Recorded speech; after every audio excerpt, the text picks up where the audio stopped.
women actually navigate just their everyday routes in different ways. As in, when it's dark, not every street has street lights. I mean, this is the case in an informal settlement, something you can assume it is like. But again, also not many places in the city are well lit or they're designed for women as such. So women generally avoid these areas, plan different route where they feel they're safer, or they try to go in company, as in they try to maybe take a friend, a neighbor or daughter, somebody along with them wherever they want to go. Again, this should not be the case. This should not be the situation. This should not be a situation where, a woman is feeling safe only when she has somebody with her, or, when she doesn't have somebody. The point is, women are showing agency. They are showing resilience. But again, I would not use resilience in a very great way. They're showing this kind of agency because they have no other choice. If there's nobody with them, they still walk, still go, still do stuff they have to do, still work. But again, there's that whole emotional labor that they go through, which has to be answered. And again, infrastructure is the first thing that can solve this, just with the right kind of lighting, right kind of street lights. And even in public areas, like in an informal settlement, there's so many street corners and pockets where men sit in groups drinking alcohol, and then women are uncomfortable to walk around them. Policing such kind of corners and, maybe making it well lit. If it's well lit, men themselves wouldn't feel that comfortable to sit there and drink openly in public. So I think infrastructure has the main and primary role to solve this problem, to make public spaces much safer. I'd like to first bring up a question from Vijay, a very naive question when the time is right for you to answer. As the city expands, what is evolutionary cycle of a new basti and how infrastructure evolves to support these bastis, especially these are unofficial residential areas? So that's a great question. So I would say definitely with the kind of expansion our cities are going through, and there is more projected growth, and our cities are not ready for the number of bastis that could evolve. And also, if we see a pattern, we do observe every time there is an expansion in the formal area, be it a new community, new construction, a small informal area is at least set up for a smaller period. And some of these infrastructures sometimes are temporary. People built around the kind of employment, let's say it's around a construction site. So somebody owning the construction project would help them with the infrastructure. But in most cases, they end up staying for much, much longer. And like most of you know that slums are notified and non-notified. So to get for it to become a notified slum, it goes through a process, a couple of years, and it's a larger process. So that is the challenge. There is an infrastructural gap for any kind of a settlement. And in the beginning, it's usually the people of the settlement that try to get these connections, sometimes through local connections, sometimes through the kind of connections they have with local political parties, or sometimes even just through favors that they get from their employers. So that's how they start off with. A statement by Maya. Urban sociologist's perspective is great, well presented. However, the gender perspective is looking at poor women only. Infrastructure affects genders of various economic categories too. Sure, there will be a series of talks by the same speaker covering this. I hope so too. Yeah, I definitely agree with you, Maya. Obviously, just for this presentation, I'm focusing on a few threads, but also since my PhD is limited to a particular time, I have to focus on something very narrow. But that being said, also gender involves men also, and also gender involves women, like you said, and obviously women of different class, different categories, different kind of employment. Obviously, there's so much more to explore. That being said, I would really be interested to cover the other topics, but also this could be a great point where we could think these are areas that could be researched, and it would be great if more people come out and research these areas. These are actually gaps in our literature in the global south. Very well answered. Thank you so much. I'm going to ask one more question from the chat box. It's really insightful and intriguing that what stops urban planners to incorporate these insights and plan a city which actually addresses issues that you've highlighted. And people know about the situation, urban planners especially know about the current situation and what's happening on the ground. But again, now urban planners are not the only decision makers. It's something that's tied with multiple state actors. There is politicians, there's urban planners, and there's somebody else on the ground. And now, let's just assume GHMC in Hyderabad. they are the people on the ground who are actually collecting the data through the UCD department, that's the Urban Community Development Department, and they are the ones getting information from their ward offices, and this knowledge is being transferred to the urban planners. Now, an urban planner themselves would never step into these areas, into the informal settlements, for various reasons. Now, they really depend on the data they get from their subordinates, be it from ward offices or whatever I just explained. When that happens, the information is actually very diluted. That's one problem. And the second problem is, even if they get a gist of what's happening on ground, to really put it on policy and do it, it's just not the urban planner. It's so much more, and there has to be an overall awareness in the system. And also, I think I spoke about women today, and this is something maybe we all know behind our heads, but it would also be something that okay, it's not that important, or we know it, or she's just a maid. You obviously, most of you would be having an encounter with a maid in your house, in your office, somewhere, but we would have never thought of it, although we know it. So I think this research is more like, making the familiar, I'm just putting out what's familiar out there. This research is not something that's very strange or very scientific or very technical. It's something that's happening around us, what we can see but don't see. So if that's our response to it. Urban planners also have another level of constraint stopping them, but it would be great to get more insights from the ground level. Also, this is something that's happening in African context. A lot of settlements now involve local communities from the informal settlements to collect their data. They're employed as volunteers, they're given jobs, whatever salary. So that way, these informal settlements actually give the right amount and correct data to the government, and the government takes it up for their policy. This is happening currently in African context, and I'm sure it could happen in India too, but I'm just looking forward to a day that could happen. Moving on to the next one from Elisa. Could you please unmute yourself? Thank you, Ar.Yeshashwini, for such an insightful narrative. I'm not an urban planner, but I'm a gender and inclusion expert. I work in urban areas. This is something which we experience most of our working life. But I like your fresh perspective, narrating this story from different perspective. And as a researcher, as a sociologist, what would be top 3 recommendations for the government? Because that's something again which we struggle with. So I know from this perspective, and I would like to hear something fresh from you, because from your narrative, I think you will be able to, come up a different perspective. So what would be your top 3 recommendations for the government? Thank you, Elisa, for your question. And before I answer your question, I will have to say, only an urban planner and an urban sociologist. I study the feminist urban ecology only. I don't get too much into the gender studies, saying that obviously you are more experienced and you have more expertise on the gender aspect of it. But I am only trying to study gender through the urban aspects. But that saying, it is so important that gender as women become visible in policies.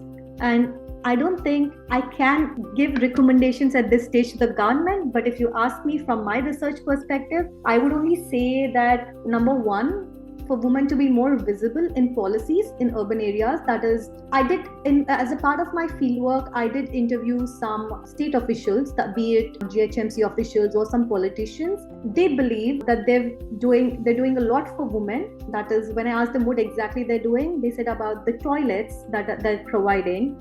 They do mention toilets, but on the ground, these toilets are something that cannot be used. These toilets are usually logged or sometimes converted into small tea shops, and then people use it for their own purposes. So I think what's really important is to see what's happening on ground, although there's a proposal, to see if it's really being implemented for the purpose it's supposed to be implemented. 2, like I said earlier, it is very important to get the real data from the ground. So either having a transparent, inclusive kind of system where people could maybe log into an app and say, okay, this is what's happening in our settlement, or like what's happening globally, employ youth who are in these informal settlements, give them incentives. This would also encourage them to be educated or to get into job or to get into formal roles. There's so much that can be done, right from mapping their settlement to tell what's happening in the settlement. So these people can be volunteers. I mean, a lot of NGOs are doing it, but again, there are some limitations to it. But when it comes from a government scale, it's going to be very different. That being said, from a gender perspective, there are so many aspects that I did not cover. I'm talking about a settlement in Hyderabad, in the core of the city, and not every house or every hut has a toilet. Some of the women still go to the corners, dark spaces under the trees to relieve themselves. This is something happening in 2025, and this is not something a lot of people know about. They just assume that, okay, now everybody has toilets, now they have a water connection, what's the problem? There's still a problem. So the real recommendation here is to study the ground as it's as closest to reality to the date. I hope that answers your question, Lisa. Yeah. Thank you, Yashashwini. I can fully understand the thing about toilets because we work in the space of wash. So I can fully understand the reality that is happening. Thank you so much. That's it. Thank you. Before I move on to the next one, I'd like to ask a question. So I heard you say that you spent about 6 months in the bastis in Hyderabad. So you probably spent a lot of time amongst individuals, and a lot of these individuals basically are labor for the hyper materialistic urbanization that we are doing in the cities. And what do you think they aspire to be? Would they like to live in concrete jungles? Would they like to live in these buildings that they're building, or they'd rather go back to farms and farm and live in a jungle or something like that? Okay, to answer your question, Trishant, most of these people living in the informal settlements are migrants, mostly from Telangana, Andhra Pradesh, but also from Bihar, Assam, and other places in India. They move from their villages primarily to make a better living or to earn better. And in most cases, these are families or men who lost everything in their villages, maybe due to their habits or don't have a land. But also saying that there are so many people who sell their land and farms in the villages and come to Hyderabad with money. And these are the people who build multi-story buildings in the bastis. So if you actually walk into any basti around you, you will see it's very diverse. You will actually see, I would not say apartments, but 4 to 5 floor buildings, and they are trying to rent them, make money out of them, and it's actually a better living for them because they're making more money compared to their villages. Now, if you ask them if they want to go back to farming, I think no, because they're finding more money and financial help here. And also, that being said, a lot of these people work as domestic help. They work in retail stores or in small time firms or even small IT firms, the younger generation. Now, the salary they're being paid is sometimes much higher. Like, I was an architect and I worked as an architect. I've employed architects as junior architects. And I know some of these domestic workers are paid much more than my junior architects. So here's the thing. I don't think they want to go back because in a city like Hyderabad, domestic work is being paid good enough. Also, it has its drawbacks. Again, there's a whole big discussion we can have on the gender work dynamics, how they're treated there. And, sometimes it's exploitation. Sometimes they get favors from their employers, like they get credit, or sometimes they pay their school fees, the kids' school fees, or their hospital charges. But again, it's a very exploitive kind of relationship. So it's as much as these people need the elite society also needs them. So it's a very, I would say, interdependent relation. And also, if you ask me if they would want to live in such buildings, I would say it's already happening. The idea for everybody, the kind of mobility they picture in the bastis is to move from a hut to a pakka house to a multi-story building where they can live in one portion and rent out the others. So they're also actually great business mechanism here because they're thinking about passive income while they're at it. Yeah, I hope I answered your question. Yes, thank you so much. I'm going to move on to the question from Divyendu Lohad. How does infrastructure reinforce or challenge traditional gender roles in everyday life? So that's a great question. I think that's the core of my PhD, my research. So just say water is something that women need to run their family, run their everyday life. Like I mentioned, it's the responsibility of the woman to collect this water. Now see, some women do not have a tap connection at home. They have to go to a public borewell, collect water, come back home. Some women have a tap connection at home. Still, they will have to collect water and also allocate the kind of water they get. They get water every alternate day, which is not sufficient for their everyday uses. So they ration the water in certain ways. Okay, this amount is water, this amount of water is for like cooking, this amount of water is for my cleaning, and this amount of water is when I wash my clothes. So that kind of burden again falls on women. Now you may also say, like I told you, that the Bastis are very diverse now. There are also multi-story buildings where they dig bore wells and they have tanks. Now the problem with bore wells is, again, there's so many rhythms that the Basti goes through. We can just think about seasons. Now in summers in Hyderabad, the situation is such that even the bore wells go dry. So irrespective of some families spending 2 lakh rupees on getting a bore well, they still don't have water. They still have to go back and rely on a public tank because it's summer, it's dry season, and that's what urbanization is doing to our areas with too much population living in one building. And the bigger problem with Bastis is that there's a lot of people living in a small footprint compared to the other areas of the city. So there's a lot of usage of water or other kind of infrastructure. So every class and every kind of family in the Basti is being affected with infrastructure, and the burden mostly falls on women because you could also relate to it. A lot of times, the role of cooking or cleaning or something in the family falls on the mother, or that's there. In my field work, I spoke to some men. I asked them, okay, what time is the water coming today? And as casually as they said, oh, we don't know, it's the women's department, it's my wife's department. So that whole department of it being of a woman's is how they believe it, portray it. That's how it's embedded in the system, that this falls into the woman's category. Water is a huge topic that we could talk on and on about, but this is just one example I'm explaining this to you with. Again, there's so much more we can talk about: sanitation and electricity and all of that. Hope I answer your question. Thank you. I'm going to unmute Ms. Poonam. First of all, congratulations for a wonderful theme that we're discussing. So my question, myself, Professor Urban Geography and Urban Planning. So women see the open spaces in the cities, the public spaces in the cities, right? So how safe, which I feel are not really safe for women to use the public spaces in the same manner as the other gender. That's one. The second thing, my observation as a matter of concern, that all these migratory labor section, particularly women at various construction sites, maybe the roads or different construction sites. So again, the hygiene facilities, particularly the toilet facilities for the women, not available. So, when on such major projects are happening, whether it's a road, laying of roads or highways, etc. So whichever these infrastructure projects, the women construction laborers are there, the companies which are having the tender for doing these, they must ensure that as a part of the quotation, that for the female workers, the construction workers, at least a basic facility of toilet should be there.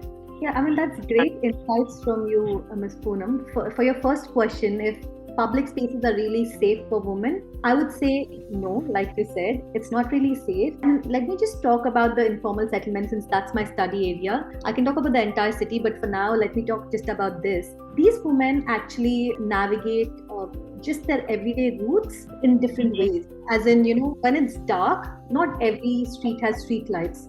This is the case in an informal settlement, something you can assume it is like.